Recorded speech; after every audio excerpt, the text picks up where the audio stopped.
Okay, guys, so Joel 3, I believe it's 16, I'll put it on here, talks about how God will roar and he will judge nations. Now,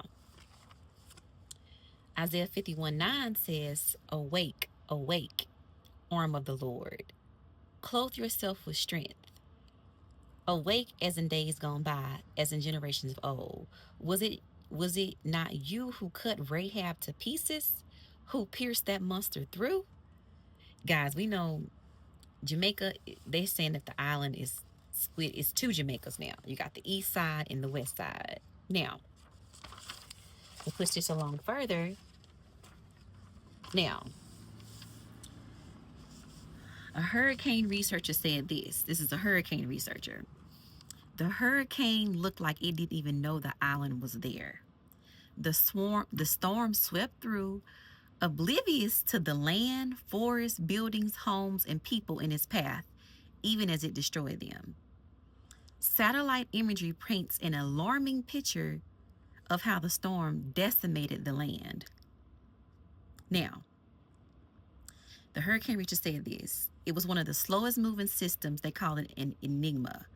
Its path was unpredictable when it reached Jamaica.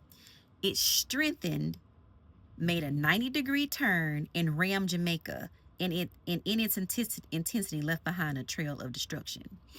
Now, from my research, I learned that in the rural areas, that's where you have the majority of the Obeah men, the Obeah women practicing witchcraft, guys, in the rural area of Jamaica, like where the tourism, fishery, and agriculture brings in, it helps the economy in Jamaica.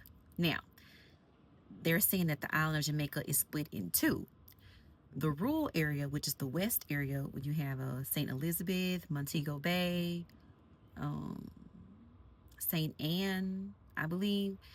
Guys, that is where the most damage took place, and that is where Obeah was being practiced.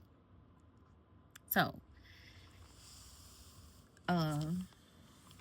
guys, you cannot be in rebellion to God. This little weak power thought it could be against my God. God's arm. It says his arm. In Isaiah 51:5. My righteous draws near speedily. My salvation is on the way, and my arm will bring justice to the nations. The islands will look to me and wait in hope for my arm. Guys, we'll continue because time is running out.